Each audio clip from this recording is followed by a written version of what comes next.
Di mana itu kamu duduk itu? Di bangunan saya. Udah. Saya. Fondasi bangunan rumah saya udah. Gayanya itu loh. Bangunan saya lah. Ya menurut gue dengan mimik sombong ya. Oke, berapa dana kompensasi yang diberikan? 10 juta. Oke. Menurut Bapak dengan aura itu cukup? Belum. Waduh. Kamu orang susah atau orang ini berada sih sebenarnya? Tapi bisa dibilang ya orang kalangan Cukup. menengah lah, standar. Ya Bapak kan bisa lihat dulu latar belakang saya. Misalnya saya miskin atau enggak, terus mampu bayar atau Oke, enggak. kamu miskin nggak? Iya, Miskin? saya mengakui. Oke. Iya, susah-susah banget, gak kaya-kaya banget. Berarti nggak ada masalah dong kalau digusur ya cari Nah, tempat bener, yang lebih bener. layak dong untuk Bener. kamu tinggal. Iya, nggak apa-apa. Ya aman, silakan. Kalau mau diambil, silakan. Menurut kamu itu tanah siapa? Tanah negara. Terus apa yang kamu ributkan? Kalau tenaga kamu ambil, kenapa kamu? Menurut kamu tanah itu haknya kamu. Iya kan, tapi saya kan Oh, nggak mertahanin tanah negara. Penggusuran ini ngusir para korban ini seperti hewan. Jadi gusur tinggal gusur. Oke, seperti hewan tuh bagaimana? Dicambuk? Sedikit Ditendang? diintimidasi.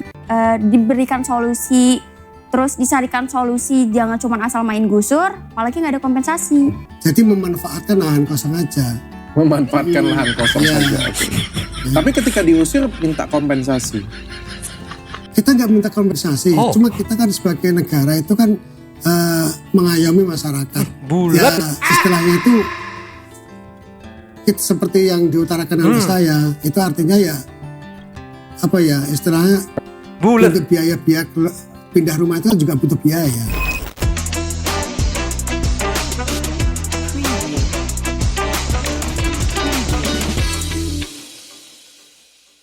Dan lagi-lagi Aura Cinca hadir dalam podcastnya Bang Richard Lee. Kemarin sempat diwawancarai di Nusantara TV ya kalau nggak salah. Dan beberapa stasiun TV juga memberikan panggung bagi Aura Cinca ini. Dalam wawancara di Nusantara TV, gua melihat bahwa Aura Cinca ini masih kekeh ya, masih kekeh dengan pendiriannya dia itu benar. Bagaimana dengan podcast di Bang Richard Lee? Kita tonton videonya. Cek videonya. Pertama kali bisa ketemu dengan Kang Deddy itu karena apa? Karena diundang masalah penggusuran untuk mendapatkan dana kompensasi dengan satu syarat, Aura harus ikut. Jadi Kenapa? setelah saya viral dulu, saya viral baru ke notis. Oh oke. Oh yang video yang Iya, kamu iya, duduk betul, di betul. tempat. Iya. Ya. Di mana itu kamu duduk itu? Di bangunan saya. Udah. Fondasi bangunan rumah saya udah. Gayanya itu loh. Bangunan saya lah. Ya menurut gue dengan mimik sombong ya. Atau mungkin kalau menurut Aura Cinca itu adalah karena kespontanitas. Kespontanitas dari lu cinta. Oh kok lu cinta sih?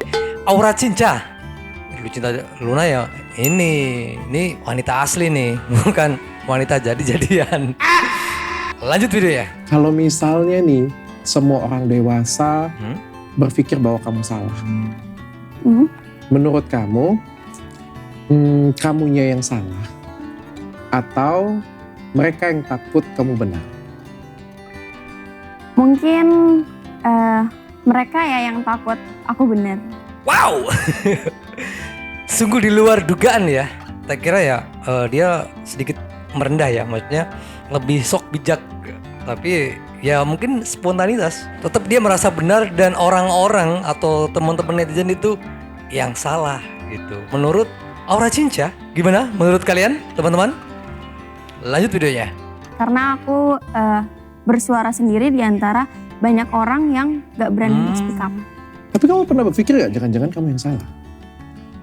Mungkin pernah mungkin pernah berpikir.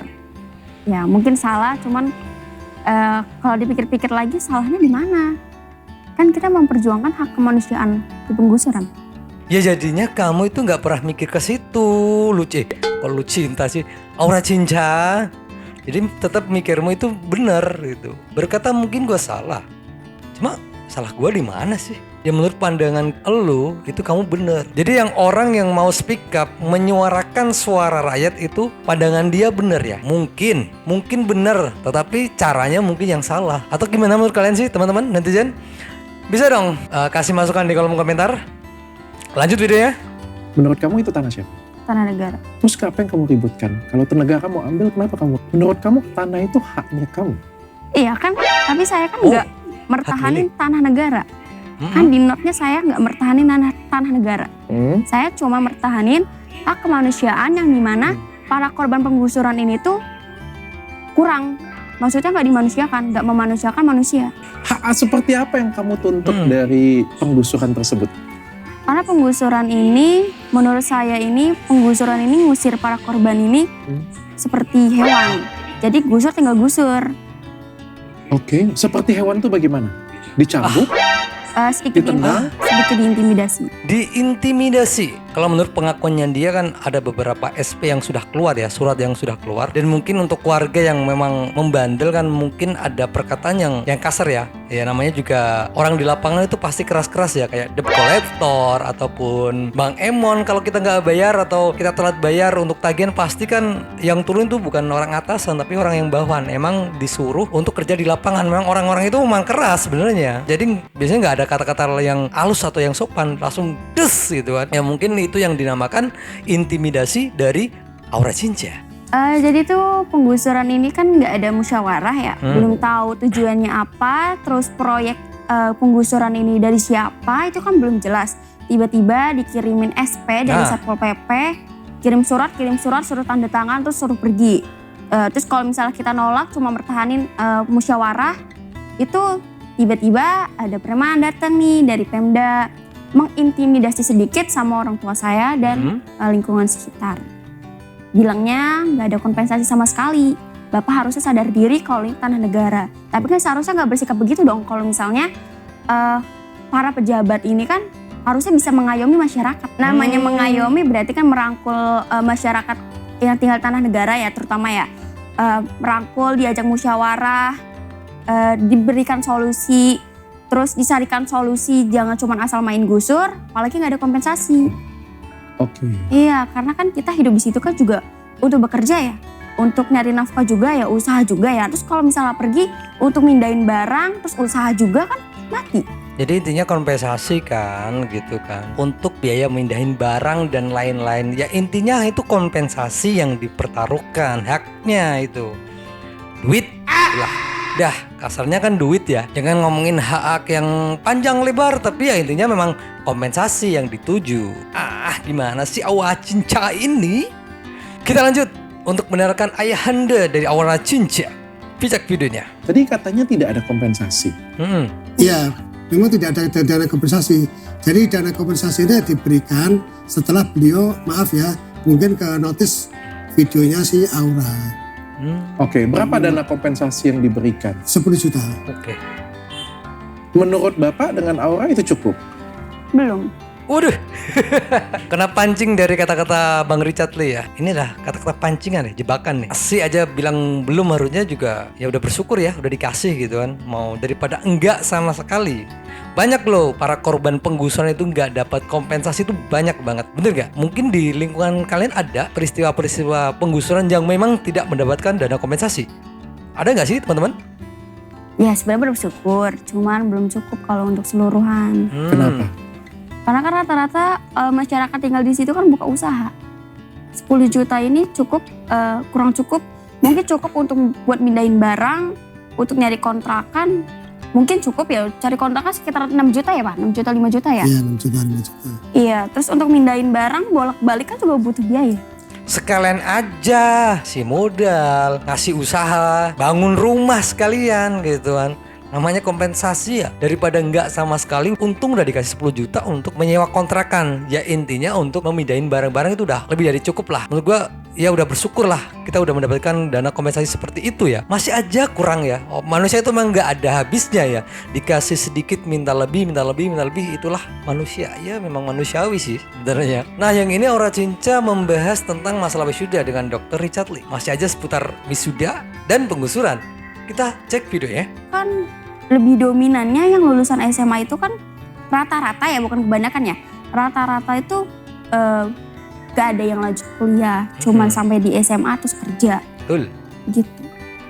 Terus? Oke. Jadi menurut kamu itu tetap perlu wisuda? Perlu.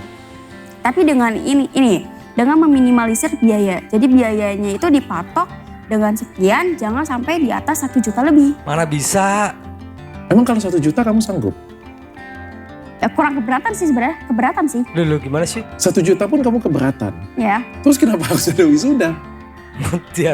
Mutiar kamu kena jebakan lagi kan. Makanya kalau ngomong itu dicerna dulu gitu. Kamu itu kena pertanyaan jebakan tapi nggak ngerasa aura cinta. Kamu orang susah atau orang ini berada sih sebenarnya? Ya ketawa gimana lagi. ya Pak? Sebenarnya bisa dibilang ya orang kalangan cukup menengah lah, standar. Ya Bapak kan bisa lihat dulu latar belakang saya. Misalnya saya miskin atau enggak, terus mampu bayar atau Oke, enggak. kamu miskin nggak? Iya, Miskin? saya mengaku. Nah, dibilang itu orang miskin kan. Tapi di sini mengakunya cukup, nggak kaya, nggak miskin. Pelin-pelan juga nih orang. Lanjut. Oke. Ya, susah-susah banget, gak kaya-kaya banget. Berarti nggak ada masalah dong kalau digusur ya cari Nah, tempat bener, yang lebih bener. layak dong untuk Bener. kamu tinggal. Iya, nggak apa-apa. Ya ambil silakan, kalau mau diambil silakan. Iya, kena jebakan lagi kan. Makanya, aduh, gengsi sih bilang miskin. Dibilang nggak kaya, ya nggak miskin. Cukup lah. Kalau cukup kan bisa beli rumah atau bisa punya uang untuk beli kontrakan baru atau menyewa kontrakan baru kan. Tor itu juga penting untuk kehidupan bermasyarakat, itu juga penting. Oke Pak. Jadi hidup kan tidak hanya sekedar makan. Oh iya. Kita juga harus meningkatkan kualitas diri. Mantap. Termasuk studi itu juga bisa meningkatkan kualitas diri. Kalau Gitu ya? orang hanya makan, maka pengetahuan mereka hanya sekedar di situ. Tidak bisa keluar dari zona miskin itu. Jadi study tour itu bisa meningkatkan standarisasi kemiskinan bagi seseorang. Itu yang gua kutip dari kata-kata Bapak dari Ayahanda Aura Cinca ini. Tour itu penting untuk meningkatkan kualitas diri, juga meningkatkan kualitas kemiskinan. Sependapatkah kalian? Saya pikir untuk saya lakukan itu ya sudah tepat. Artinya Oke. kan negara ini kan pengayom ya, pengayom masyarakat. Jadi kalau misalkan ada program itu ya tolong disesuaikan dengan masyarakat setempat. Walaupun itu tanah pemerintah ya Pak ya. Walaupun itu tanah pemerintah. Ya. Jadi kan kita kan tinggal di tanah pengairan itu kan hanya pada waktu itu tanah itu kan kosong. Kita hanya istilahnya menempatin, bukan apa ya, menguasai. Jadi memanfaatkan lahan kosong aja. Memanfaatkan lahan kosong Iya. saja. Oke. Tapi ketika diusir minta kompensasi. Kita nggak minta kompensasi, Oh. cuma kita kan sebagai negara itu kan mengayomi masyarakat. Bulat. Ya istilahnya itu seperti yang diutarakan oleh saya, itu artinya ya apa ya istilahnya Bulat. untuk biaya pindah rumah itu juga butuh biaya. Kompensasi gitu aja udah. Minta kompensasi Pak. Udah gitu aja, jangan bulat kata-katanya. Toh ujung-ujungnya juga kompensasi kan. Aduh, keluarga gimana nih keluarga ini nih? Greget aja. Bikin greget nih orang. Aduh. Kita diskusi. Biasanya sekolah itu tuh cari informasi siswa yang nggak mampu Sekolah mana tuh? untuk study tour atau wisuda. Jadi dibiayain. Jadi dia bisa ikut untuk study tour. Sekolah saya dulu gitu. Oh. Jadi ada teman ya kalau nggak, ya teman saya yang kurang mampu itu dibiayain sama sekolah. Enak Jadi dia banget. tetap ikut study tour. Jadi sekolah tuh nggak jahat kok. Oh iya. Jadi nggak harus banget mewajibkan para siswa-siswi ini untuk membayar dengan nominal biaya segitu, terus ngikut yang nggak bisa bayar itu tuh nggak ngikut, enggak. Dibayarin sama sekolah. Wah enak bener, kata siapa nggak diwajibkan. Ada beberapa sekolah di Jawa Tengah khususnya ya yang melakukan study tour. Bila mana seorang wali murid dan muridnya itu nggak ikut, dia tetap membayar iuran study tour. Dan ada lagi di Jawa Tengah lagi, anak-anak sekolah study tour ke Bali dan itu diwajibkan. Jadi beda daerah itu beda. Makanya bener kata Bang Deddy Mulyadi, sekolah itu punya gaya masing-masing. Jadi nggak bisa disamaratakan. Iurannya juga nggak bisa disamaratakan. Gitu non. Apakah kalian juga mengalami seperti itu? Tulis di kolom komentar. Tag nama sekolahan kalian. Katanya kemarin kamu di iklan pinjol juga. Iya betul. Ketawa Itu lagi. benar. Iya. Tapi saya di situ posisinya sebagai talent ya. Namanya talent kan kita dibayar. Terus kita tag udah pulang nggak tahu seluk beluknya tentang Masa sih? pinjol tuh apa, gimana cara metode pinjol itu nggak tahu. Alamak. Tuh Aduh. apa? Nggak tahu saya. Aduh, bol tai lah. Nggak mungkin, karena biasanya kan pasti briefing duluan sebelum attack itu. Ini sistemnya kemana gitu kan. Nggak mungkin dia nggak tahu tentang pinjol. Ya ini ya keluarga bulat aja lah. Ini malah gue ngerasain kayak si Agus ya. Soalnya banyak yang ngasih panggung soalnya. Kayak kasus Agus Salim dulu kan. Dikasih panggung sini, tenar, nih udah hilang. Ntar lama-lama ini juga timbul pengacara-pengacara baru, pengusung A dan pengusung B. Biasanya kayak gitu nih. Kita tunggu aja ya. Jangan lupa minum air putih biar kencing, jangan lupa bahagia.